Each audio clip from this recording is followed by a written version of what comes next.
Hello. I took some notes earlier after I got up because some things that I needed to talk about. Last night I watched a very disturbing documentary film. Got my Blue God putty. And that was a film about a retarded woman in England. It's a horrible story, but let me just briefly explain what happened. The family, I guess her mother and her best friend, they lived together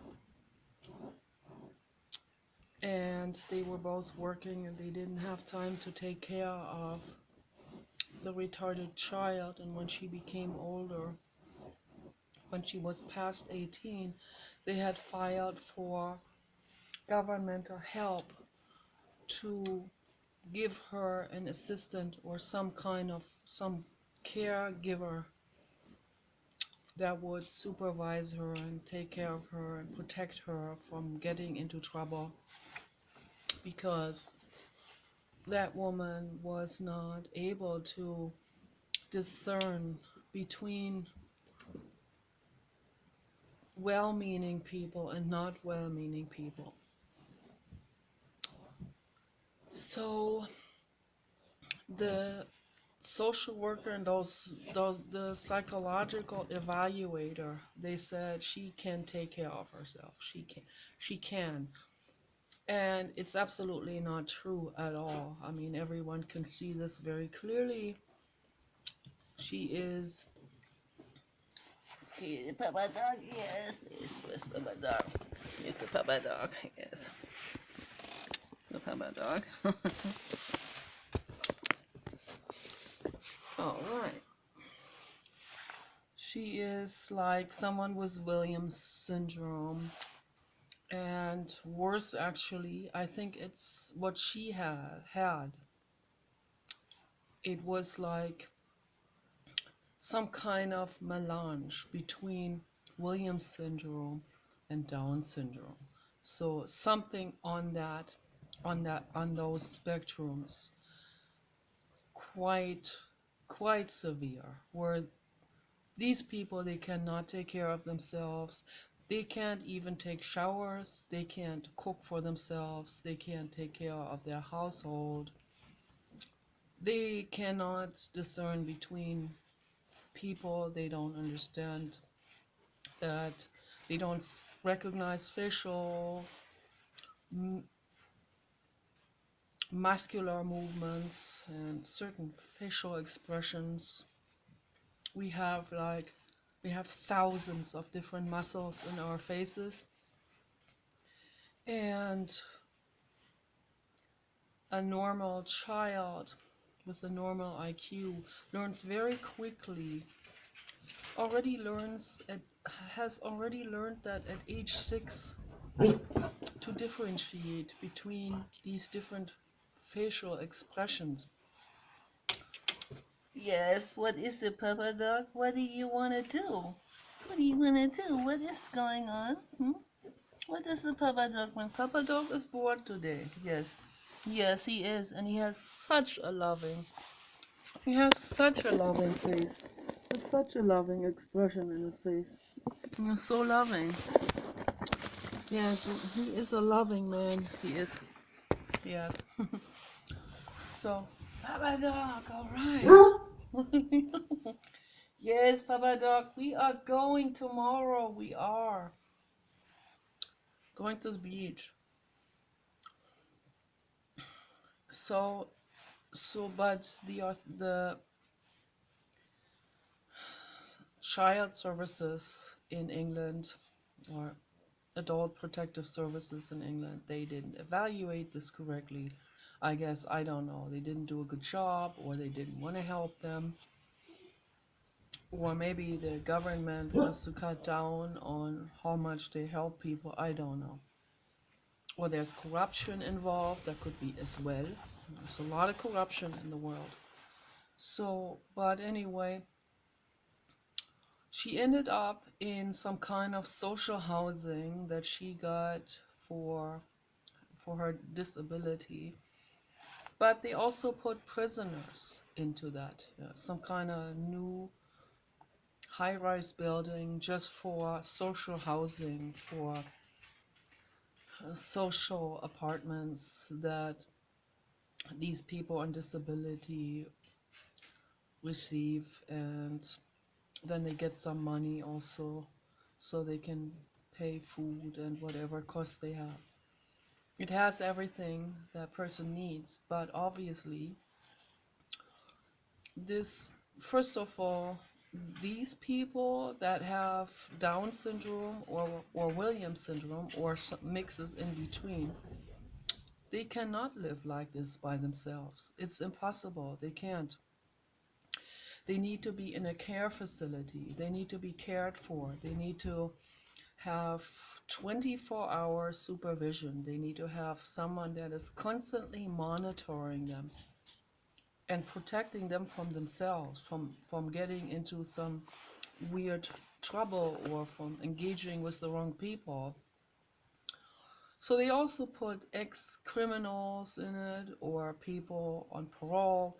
They put all of these like delinquent teenagers and young adults put all into these housing facilities. And it's just a matter of time until the criminals figure out, oh, here's a retarded woman. Let's use her. And that's exactly what happened. A whole group of people in their early 20s, they made friends with this retarded woman that was naive, and very, very naive and trusting, and also very loyal to her friends, as she called them. Even though they abused her, she still called them her friends. And those were the only people that made friends with her. The other people, I don't know, other people that kept to themselves or that had other disabilities, psychological problems, they were too shy or this or that, or some people are too arrogant, they don't associate. Nobody kind with good intentions in that entire housing complex that would be there for her, for that Lady Gemma. Only criminals. So they used her, they stored drugs in her apartment, they used her for everything, they made her steal for them. She did everything for these so-called friends, everything. Until one day, this group of people, they decided they want to torture her to death. And that's what they did in her apartment. I don't know what they did, whether they may have reenacted some kind of video game or some kind of horror movie. They just felt like doing it, like, hey, let's, I don't know, I don't even want to repeat it. So they tortured her, this innocent girl, to death. She was 25. Tortured this innocent young woman who was only giving to those people.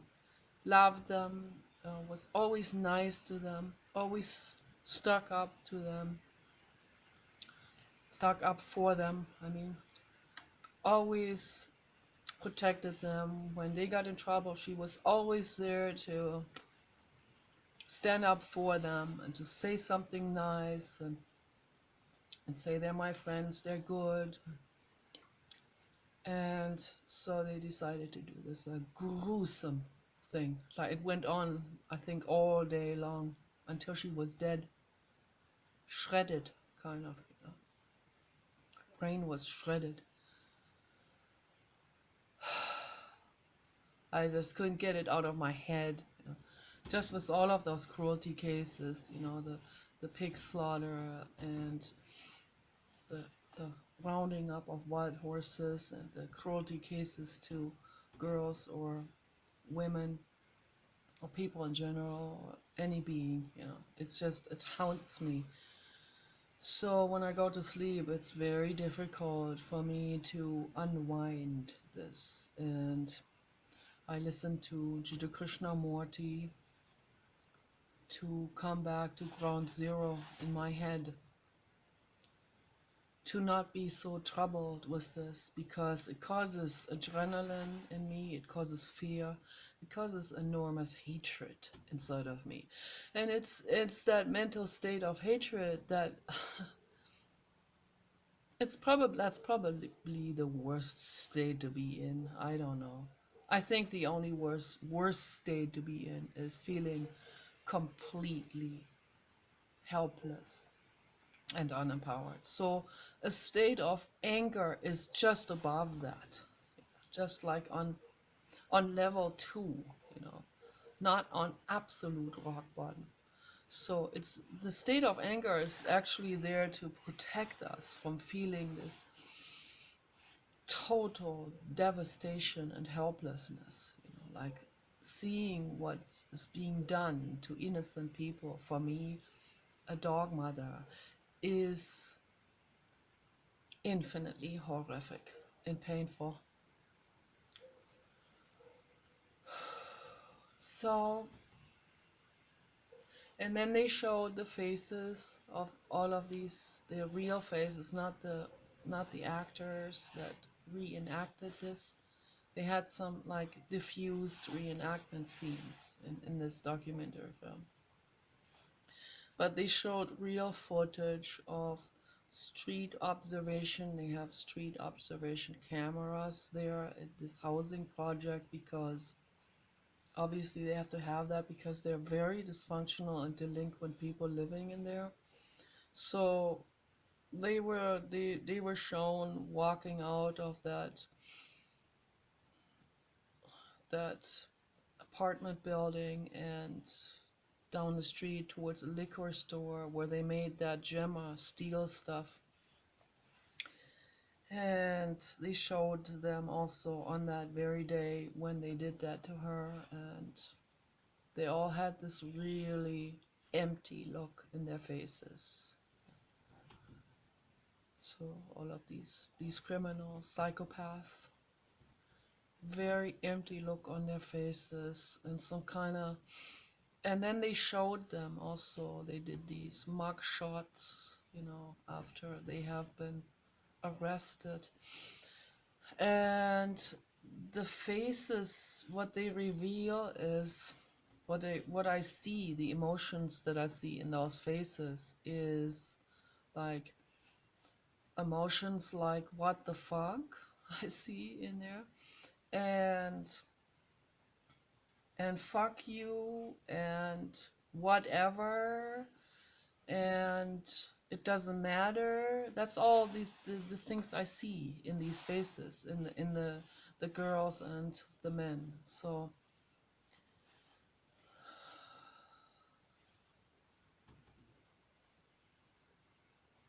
it's like equally the same expression, the same feelings in the girls and in the men.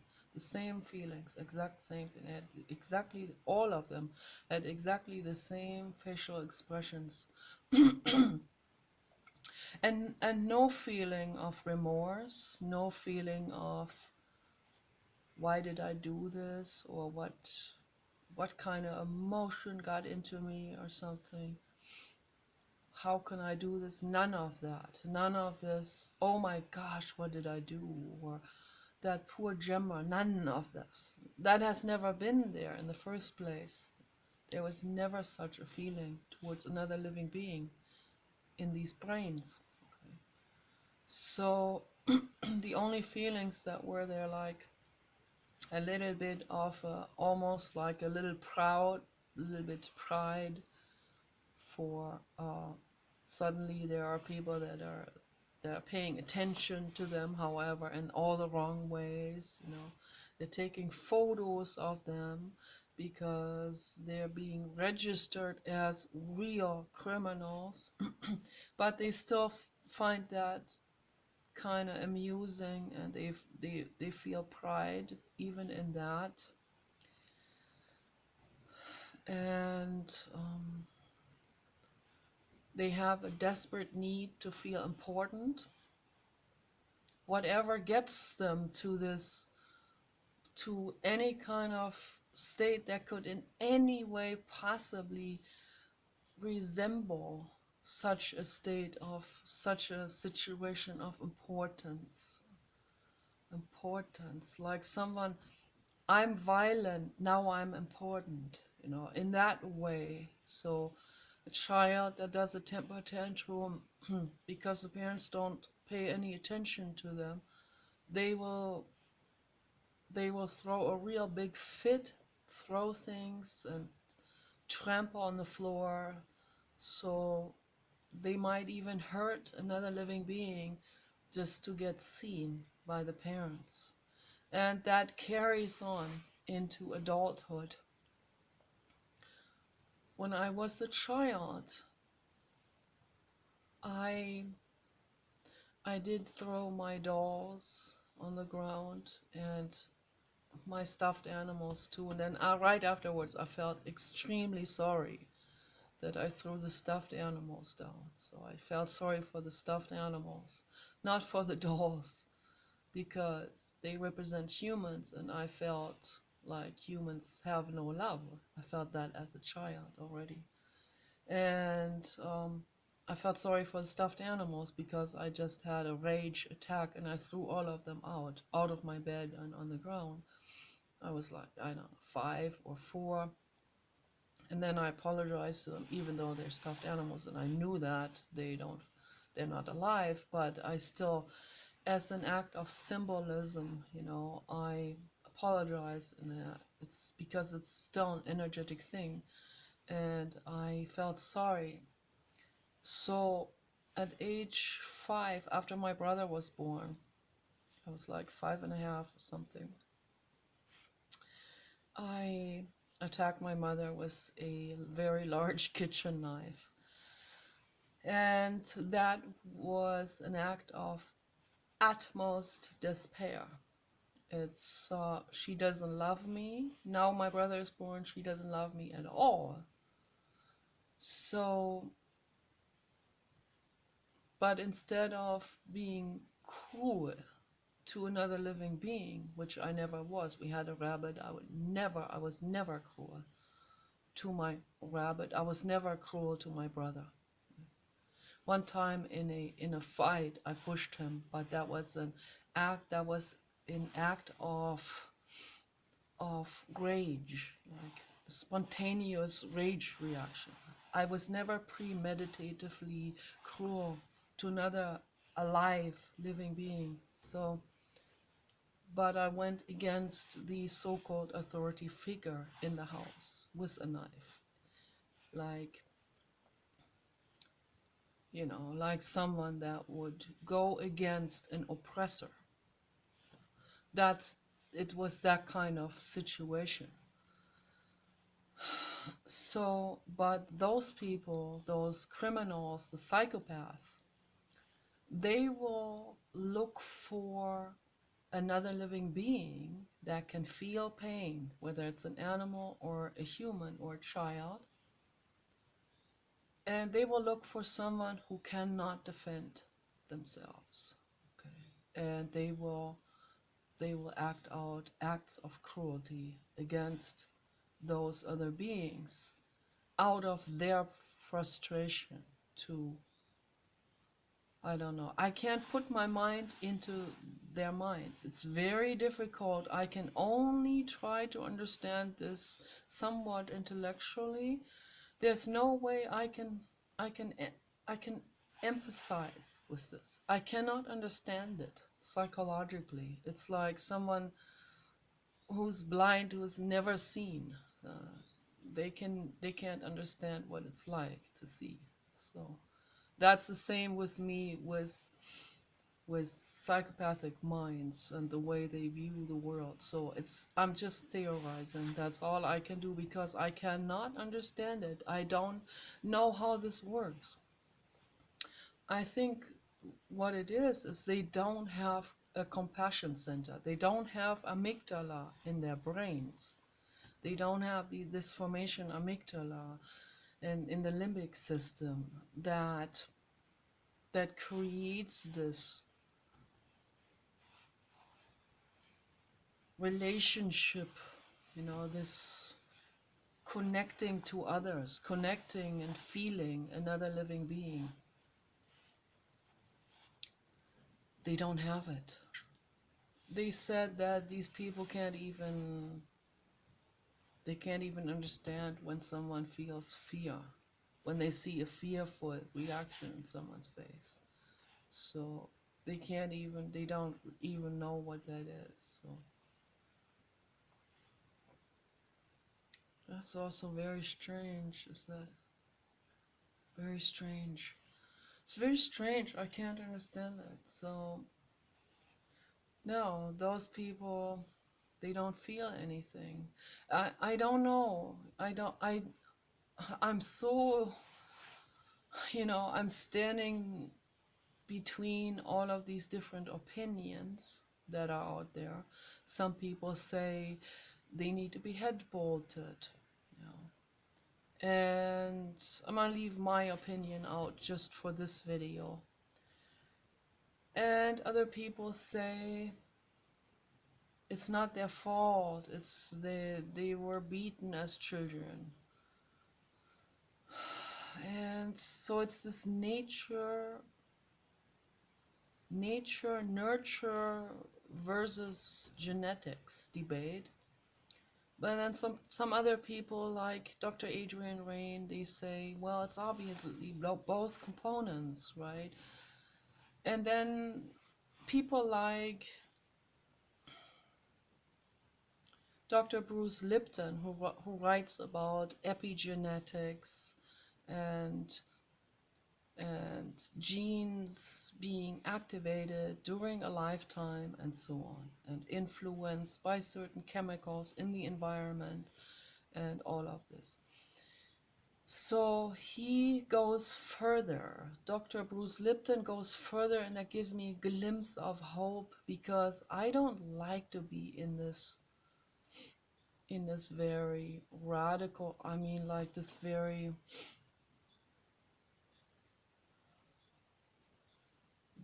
almost like a cold kind of outlook on it. I don't want to stay in this. It doesn't feel good to be stuck in this cold outlook that says, no, those people need to be head bolted. So it's kind of painful to be in that state, and that's not really my personality. But just as a side note, I will fight to the bone if I have to. If I'm forced to, I will fight to the bone. I will not hold the other cheek. No. If my family is threatened, I will become very proactive. Just wanted to put this out there. So you don't want Medusa coming up. It's a goddess that lives inside of me. Okay, so Medusa is the dog mother, the bear mother, the ultimate protector. Okay, and she will not shy away from anything. She will not shy away from her own dissolution or her own complete destruction in order to save another living being, particularly her own family. So we're also loaded with security. So, one cannot be paranoid enough. This is a fact nowadays. It is a fact. So this is humans seem to become more and more callous and more cruel, and more video games, violent movies, all of this contributes to it. Violent fads, jihadism, Islam, all of this contributes to the increase in violence in most people. So there is a number of young people that are different, that are more advanced, that already come into the world with a different brain, that will see and recognize all of this, that do have a compassion center, that can see the emergency of someone else, the need of someone else, and they will step in to help. Those people exist, and I'm infinitely grateful for them to be here to help. But this entire situation that we're in right now was utmost corporate and political and institutional corruption all over the planet, where the institutions that are supposed to support you and protect you are corrupted and no longer functioning, and even working against making the world better, even working against animals and innocent people. So, hand washing with other corrupt, delinquent, and psychopathic people. So, this is the situation, okay? And this whole situation now in a rat race with the singularity arising like a phoenix out of the ashes. And it is happening so at the same time. Literally, the Deus ex machina. A literal Greek amphitheater, Deus ex machina, that is arising like the phoenix. And it's coming up and it is being built as we speak. There are a couple of robots that become more and more and more independently thinking. And with the right body, with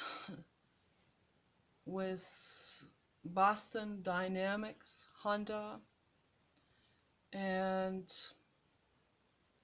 Hanson Robotics, if they start working together, and I hope they will, and Tesla, of course, once they will work together, or if anyone is just willing to work with Tesla, to move this forward, I'm willing to work, I'm willing to help. Just tell me what to do. I work for Elon Musk anytime. I'll do whatever they want. I want to help to move this forward. I hate to see what's happening in the world, the slander against Elon Musk that's going on. Hate seeing that, because I know which camp they're coming from Camp Corruption, the oil industry. They're all afraid that Tesla might put all of them out of business. That's all they're concerned about. They're not concerned about making the world better. Like maybe giving my dreams up, if that means, or my money or my extra income up, giving it up, that means ego dissolution. They're not willing to do this. Giving up my advantage to make the world a better place, I would do it anytime. But that's me. I'm not that. My brain is not a very common brain, obviously. It obviously isn't. No, it sounds probably conceited, but it really isn't. It obviously isn't. I see it on the internet. It isn't. I got very lucky. I found my husband, Paul, who has the same brain in this. We're very different in other ways. But on this level, the amygdala, the compassion, the caring, he's an animal rights activist like I am. So that's the most important. That's the foundation for me to be friends with someone. I could not be friends with someone who is not. And I had some friends, sort of friends, but it falls off because at some point I see their greed or I see their selfishness, and it just falls off. So I cannot stay friends with someone who's greedy or selfish. It's not going to work. And that's why we don't have friends. So, in that sense, it's better not to have friends than to have friends that are just selfish and greedy, right? And just trying to take advantage of others, so of their own friends or family even. So no, I don't need that. I don't need people like this in my life. Sorry, no, I really don't. So then I'm happy to be a recluse, a paranoid, protected recluse. I'm always willing to talk to people about all kinds of things. I'm willing to put my thoughts out there for everyone.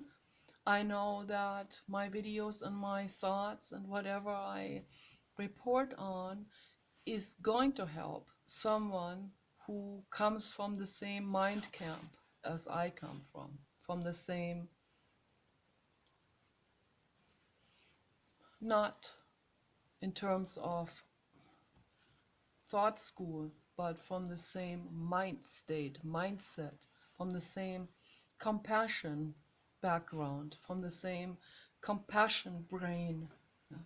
So anyone who has the compassion brain in this callous world is gonna naturally gonna suffer from this, from the neuroticism of their parents, from the selfishness of their mothers that are more concerned about their fingernails being done than their son suffering, being suicidal, just to use one example, or their fathers more concerned about their mistresses and their dating the mistress and not missing her than their sons and daughters or animals.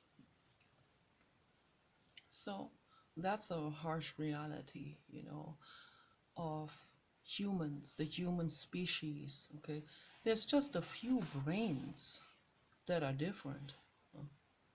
Just a few, a handful. It's less than 1%. It's very interesting to see because I observed this when I did petitioning for the whales in LA. It was about 1%. It depended on the days. Sometimes there were more caring people coming shopping at the Whole Foods market. So then it went up to 5%, but it was always like pendulum between 1 and 5% of the caring people. The rest didn't give a hoot about anything. Anything.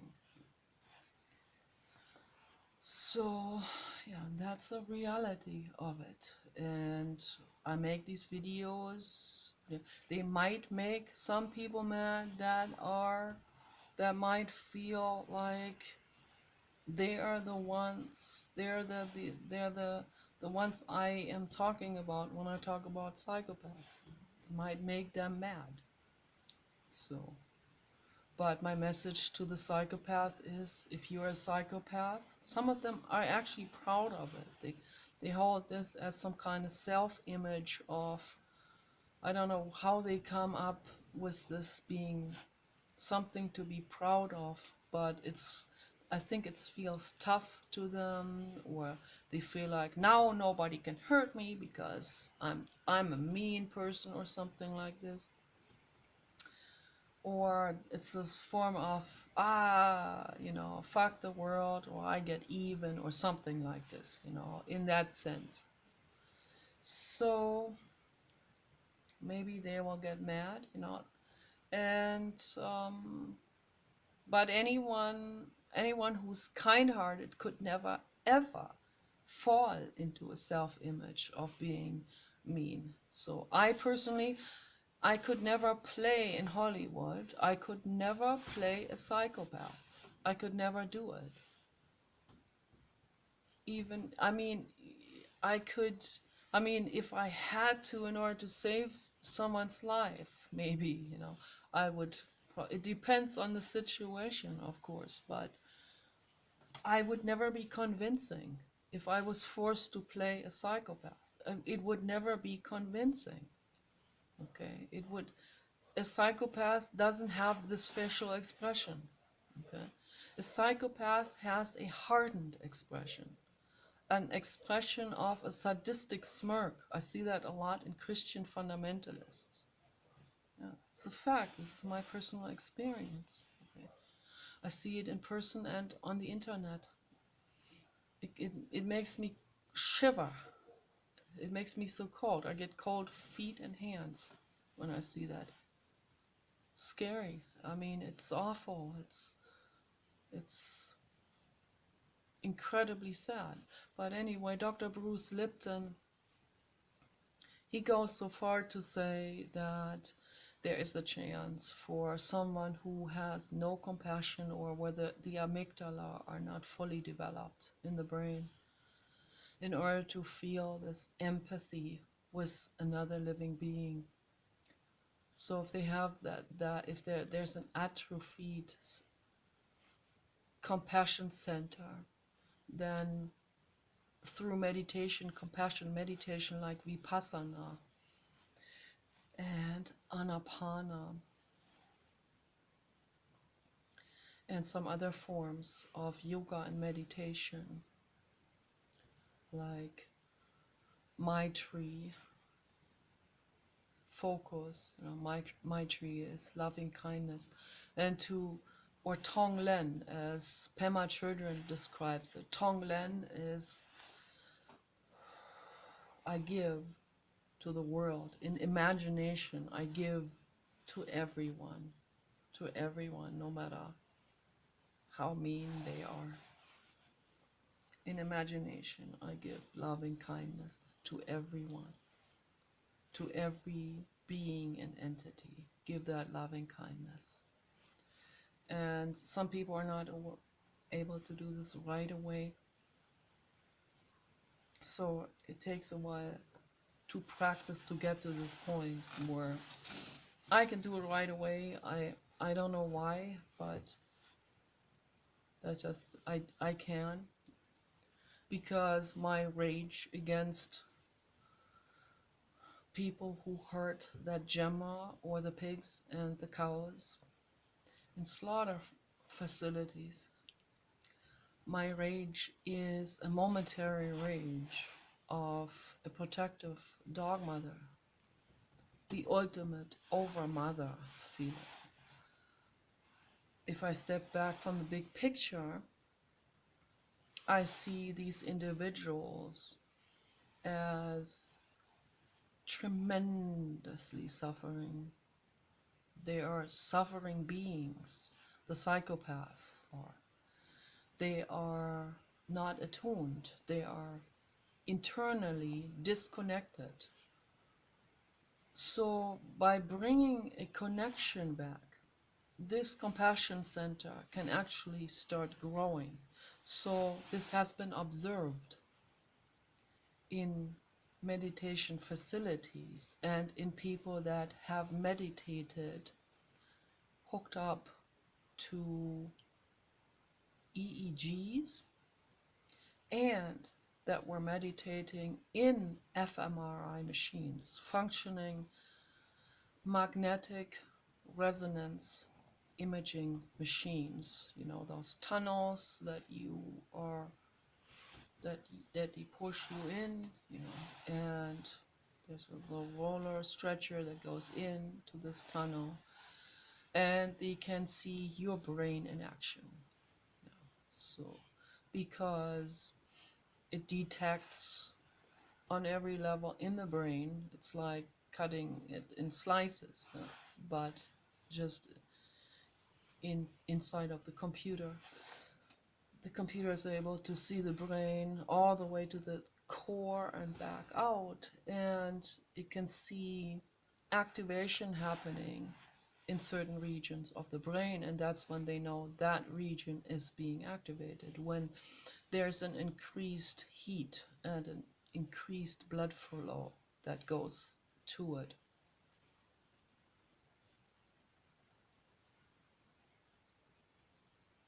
So it's a form of electric detection, like a magnetic detection. they have very sensitive devices that are able to detect this kind of activity. So it's very interesting. So-called positrons, that's where the name PET scan comes from. Positron scan, positron emission scanner. Okay, that's the fMRI machine has evolved out of that technology. So I'm not a technological person. I just only read about this, and I just know this, and it's marginally know about this. So it's very interesting, with increased technology and sensitive devices, we can see more and more what's going on inside of a brain, particularly inside of the brain, not in a cadaver, but in a live being and in full action. So they're giving a math calculation, and the math calculating areas will become activated, so, and it will show, the specific different regions in the brain. I think it is the left hemisphere that where those kinds of things are happening, and I think in the temporal lobes also. I don't know, maybe on both sides. I don't know, but it's very interesting. So to see, and the compassion center is at the center of the brain, and they have seen that become increased. So it can be practiced, actually, just like a muscle can be built up. The compassion muscle, the compassion center, the amygdala, can also be fed with blood. It can be supplied with nutrients. It can be made stronger, and it can be made to grow and regain or gain for the first time. So there is this potential that is there, and that gives me enormous hope. So, and also with this information comes basically the message that someone, and that is, when I see people that are cruel, they're obviously not feeling good. Okay, so this is obvious, because someone who really feels good and centered and grounded does not have his mind on how am I gonna look tonight in the bar, or is she calling, I gotta recheck, or is he giving me the promotion, or are they publishing my book, or fixated. These people are fixated on those things. It's this me. That's not a good state of mind. That's not a happy state of mind. That is a painful, suffering state of mind. And in this state of mind, if there was a compassion center before, it can actually atrophy during those processes. Drugs will add to the atrophying of the amygdala. They have found this out scientifically. Methamphetamine, cocaine, other drugs, also hallucinogenic drugs that have caused the atrophying of the amygdala. Okay, so none of this is recommendable just for that reason alone. And ultimately, we're all in this world together. We cannot be stepping out and say, oh, I'm just doing my thing here, and I